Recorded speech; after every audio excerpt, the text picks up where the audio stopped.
Jadi ini adalah rimpu tiga yang merupakan simbol dari adat dari daerah Bima dan Luku untuk sampai yang belum menikah ya Om ya. Ini adalah wanita yang patut kita sama-sama banggakan sebagai macam pada Luku.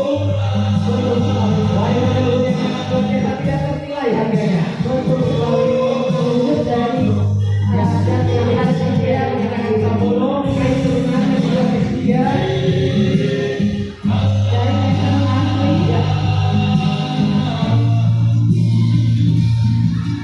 Ya, kita sama-sama sambut Rimpu Pida dan Sambolo.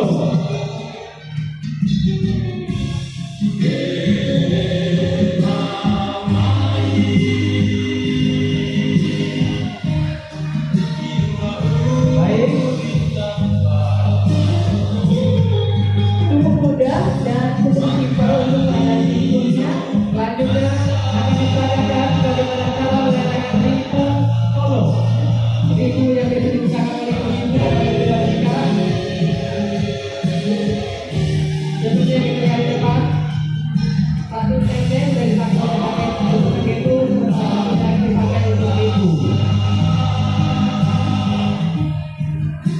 Inilah rimpu untuk rimpu solo. Biasanya digunakan oleh ibu-ibu yang sudah menikah. Iya. Ini adalah rimpu solo